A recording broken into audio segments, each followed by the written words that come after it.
ጊዜ ሄር ሎስ ወይንም ደግሞ የፀጉር መርገፍ የሚከሰተው ወይም ጎልቶ የሚታየው ወንዶች ላይ ይመስለናል። ምክንያቱም ወንዶች ልክ እንደ ሴቶች ፀጉራቸው ረጅም ስላልሆነ ፀጉራቸው በሚሳሳበት እየመነመነ በሚሄድበት ሰዓት የራስ ቅላቸው የመታየት እድሉ ከፍተኛ ይሆናል ማለት ነው። ነገር ግን አንዳንድ ጥናት እንደሚያመላክተው ከሆነ እንደዛ ሳይሆን ሄር ሎስ ወይም የፀጉር መርገፍ በጣም የሚያጋጥማቸው ሴቶች ናቸው ይላል ማለት ነው።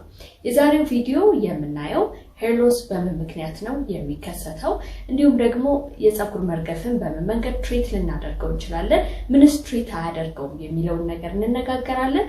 ይህ ቪዲዮ የሚመለከታችሁ ሰዎች ካላችሁ ጠጋ ብላችሁ እንድትሰሙኝ እመክራችኋለሁ። የማወቅ ደጉ ነው። ኔረዴት ነኝ። እስከ መጨረሻው ድረስ አብራችሁ ይቆዩ። What's normal for hair growth? ለፀጉር እድገት የተለመደው ነገር ምንድን ነው? ሳይንስ እንደሚነግረን ከሆነ ፀጉራችን ከፕሮቲን ኬራቲን የተሰራ ነው። in its lifetime በአራት ደረጃዎች ያልፋል። የመጀመሪያው አናጅን ፌዝ ይባላል። ፀጉር በዚህ ደረጃ ውስጥ ሲደርስ ፀጉራችን thick ይሆናል፣ ያድጋል። ይህም ሂደት እስከ 3 ዓመታት ሊቆይ ይችላል። ሁለተኛው ፌዝ ደግሞ ካታጅን ይባላል። ፀጉራችን በዚህ ደረጃ ውስጥ ሲገባ የፀጉር ፎሊክሎች እንዲያድጉ የሚያነቃቁ ሴሎች እየቀነሱ ይመጣሉ። ፀጉራችን ሽሪንክ ያደርጋል። ይሄም ከ10 እስከ 20 ቀናት ሊቆይ ይችላል ይላል ሳይንስ። ሶስተኛው ታራጅን ፌዝ ይባላል። ፀጉራችን እዚህ ደረጃ ውስጥ ሲገባ ፀጉራችን ሬስት ያደርጋል፣ ያርፋል ማለት ነው። ምንም አይነት የፀጉር እድገት አይከናወንም። ለተወሰኑ ወራት ይቆያል፣ ምናልባትም እስከ 3 ወር ድረስ ይላል ሳይንስ። የመጨረሻው ኤክሳጅን ወይም ደግሞ ሼዲንግ ፌዝ ይባላል። ፀጉራችን እዚህኛው ደረጃ ውስጥ ሲገባ ድጋሚ መብቀል ይጀምራል ማለት ነው። የሳይክል ድግግሞሽ ነው። አንዳንድ ጥናቶች እንደሚያመላክቱት ከሆነ በዚህ ሳይክል እንቅስቃሴ ውስጥ በቀን ውስጥ ከ50 እስከ 100 የሚሆኑ የፀጉር ዘለላዎችን ልናጣ እንችላለን ይላል። What causes hair loss ወይንም ደግሞ የሄር ሎስ መንስኤ ምንድነው የሚለውን እንመልከት።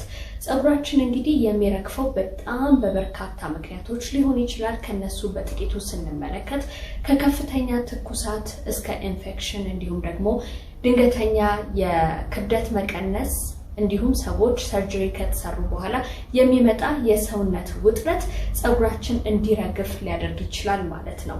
ይህ በሚሆንበት ሰዓት ፀጉራችንን ቀጥታ ወደ 3ኛው ፌዝ ታላጅን ይከተዋል። ምንም አይነት የፀጉር እድገት አይከናወንም ማለት ነው። ይህ እንግዲህ ፐርማነንት አይደለም። ይሄ ችግር ሲቀረፍ መልሶ ፀጉራችን ያድጋል ማለት ነው። ሌላው የሄር ሎስ ታይፕ አናጅን ኤፍሉቪየም ይባላል። ይሄ ማለት ፀጉራችን ማለት ነው በመጀመሪያው ደረጃ የፀጉር እድገት ዑደት ጊዜ ራፒድሊ ወይም ደግሞ አብኖርማል በሆነ መንገድ ፀጉራችን ሲነቃቀል ማለት ነው። እንደ ኬሞቴራፒ፣ ራዲዮቴራፒ ወይም እንደ ሜርኩሪ፣ ታሊየም ላሉ ሄቪ ሜታልስ ተጋራጭ ስንሆን ፀጉሮቻችን በከፍተኛ ሁኔታ ወይም ራፒድሊ መነቃቀል ይጀምራሉ። እንዲሁም ደግሞ የፀጉር ፎሊክሎች እድገታቸው እየተወሰነ እየተገደበ ይመጣል። ፀጉሮቻችን ይሰባበራሉ ማለት ነው። ሌላኛው ታይፕ ኦፍ ሄር ሎስ ደግሞ አሎፔሺያ አሪያታ ይባላል። ይሄ በድንገት የሚከሰት የፀጉር ሎስ ነው። ምንድነው የሚሆነው? የራስ ቅላችን አካባቢ ክብ ክብ የሚመስሉ ፀጉራችን ንቅል ብሎ እንደ መመለጥ ይሆናል ማለት ነው። ይሄ እንግዲህ የሚከሰተው ኢሚዩን ሲስተማችን በስህተት የፀጉር ፎሊክሎቻችንን አታክ በሚያደርጉበት ሰዓት ኢንፍላሜሽን ይፈጠራል። ከዛ በኋላ የፀጉር መመለጥ ይከሰትብናል። ሌላኛው የፀጉር መርገፍ መንስኤ ሊሆን የሚችለው ትራክሽን አሎፔሺያ ይባላል። ይሄ ስር የሰደደ የፀጉር መጎተት ነው። አንዳንድ ጊዜ ከስር ጎትተን ፀጉሮቻችንን በፖኒቴል በምናስይዝበት ሰዓት ለእንደዚህ አይነቱ አሎፔሺያ ሊያጋልጠን ይችላል። እነዚህ መንስኤዎች እንዳሉ ሆነው በብዛት ግን ሄር ሎስ ወይንም ደግሞ የፀጉር መርገፍ የሚከሰተው ከእድሜ ጋር ተያይዞ ነው። እድሜ ከገፋ በኋላ የፀጉር መርገፍ ሊያጋጥም ይችላል። ምክንያቱም ለፀጉር ቀለም የሚሰጡ ሴሎች ምርቶቻቸውን ይቀንሳሉ። የፀጉር ፎሊክሎች እድገታቸው እየተገደበ ይመጣል። ጥናት እንደሚያመላክተው ከሆነ ሴቶች ከ65 በኋላ እንደዚህ አይነቱ ነገር ሊከሰትባቸው ይችላል። በተለይ መሃል አናታችን አካባቢና ክሪስማስ ትሪ ፓርቲንግ የሚባለው አካባቢ ላይ ፀጉሮቻችን ሊቀንሱ ይችላሉ። የድሮ ፀጉር ሳይሆን ፋይነር ኤንድ ቲነር የሆኑ ፀጉሮች ሊኖሩን ይችላሉ ማለት ነው። ሌላኛው መንስኤ በሜኖፓዝ ጊዜ ሄር ሎስ ሊከሰት ይችላል። ስለዚህ ጠቃሚ ምግቦችን መመገብ እንዲሁም ደግሞ ለፀጉር ጤንነት የሚረዱ ሻምፑ፣ ኮንዲሽነር እና ተጨማሪ ሄር ትሪትመንትስ መጠቀም የግድ ይላል። አብኖርማል የሆነ ደግሞ ሄር ሎስ ሲያጋጥመን ሐኪሞቻችንን ማማከር የግድ ይላል። እነሱ የደም ምርመራ ይወስዳሉ። ከዛ በኋላ መንስኤውንና በምን መልኩ ትሪት እንደምናደርገው ይነግሩናል። በተጨማሪም እንግዲህ ሌላኛው መንስኤ የሚሆነው የቫይታሚን ዲ እጥረት ሲኖርብን፣ አይረን እጥረት ሲኖርብን፣ የታይሮይድ እጢ ካለ እንዲሁም ከፍተኛ የሆነ ድካም፣ ከፍተኛ የሆነ የክብደት መቀነስ፣ የሆድ ድርቀት፣ ቀዝቃዛ አየር ያለበት አካባቢ መኖር እና ተጨማሪ ነገሮች ለሄር ሎስ ሊያጋልጡ ይችላሉ። ሌላው ጥናቶች እንደሚያመላክቱት ከሆነ በመደበኛነት መድኃኒት የምንወስድ ከሆነ ለምሳሌ እንደ ደም ግፊት፣ እንደ አንታይ ዲፕሬሰንት፣ እንደ ሆርሞናል ኮንትራሴፕሽን እንዲሁም ደግሞ እንደ አንታይ ኮአጉላንት አይነት ነገሮች የምንወስድ ከሆነ ከፋርማሲስቶች ጋር መማከር ይኖርብናል ሄር ሎስ ሊከሰት ስለሚችል። መፍትሄው ምንድነው የሚለውን ደግሞ እንመልከት። አንዳንድ ጥናቶች እንዳየሁት ከሆነ ለዚህ ሜናክሲዲል ድራግ ትሪትመንት መፍትሄ እንደሆነ ይናገራል። ይህ ድራግ ትሪትመንት በፋርማሲ ውስጥ ነው የሚገኘው። እስከሚሰራ ድረስ እስከ 1 ዓመት ሊወስድ ይችላል።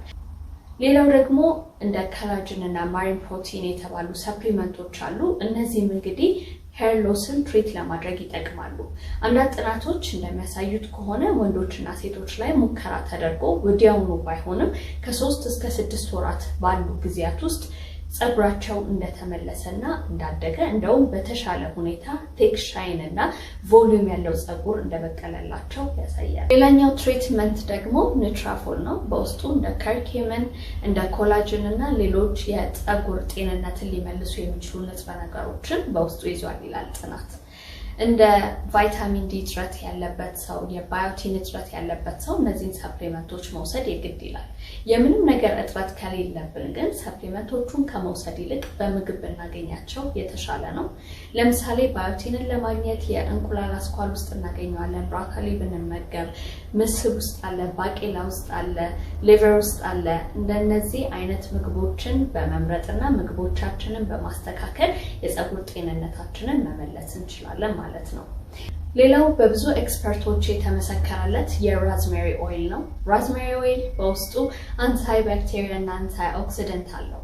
እንዲሁም ደግሞ በስካልፓችን ላይ አድርገን ስካልፓችንን ማሳጅ በምናደርግበት ጊዜ የደም ዝውውርን ሊያሻሽል ይችላል። ነገር ግን የምንጠቀመውን አማውንት ማወቅ አለብን። ምክንያቱም ከዛ ከበዛ አለርጂ ሊሆንብን ይችላል፣ ቆዳችን ሊቆጣ ይችላል ማለት ነው። ሌላው ደግሞ ጸጉራችንን ትሪት የምናደርግበት መንገድ ምንድነው? ማሳጅ ነው። የራስ ቅላችንን ማሳጅ በምናደርግበት ሰዓት የደም ዝውውር ስለሚሻሻል የጸጉር ፎሊክሎች እንዲያድጉ ይነቃቃሉ ማለት ነው። ስለዚህ የጸጉር መነቃቀል በእነዚህ ምክንያቶች ሊከሰት ይችላል። በእንደነዚህ አይነት መንገድ ደግሞ ትሪት ልናደርጋቸው እንችላለን። የዛሬው ቪዲዮ ይህንን ይመስል ነበር። ከወደዳችሁት ላይክ፣ ሼር፣ ሰብስክራይብ ማድረጋችሁን አትርሱ። ከሄር ሎስ ጋር በተያያዘ ያላችሁን ኤክስፒሪየንስ በኮሜንት ሴክሽን ላይ አካፍሉኝ። በሌላ ጠቃሚ ቪዲዮ እመጣለሁ። እስከዛ ድረስ ቻው።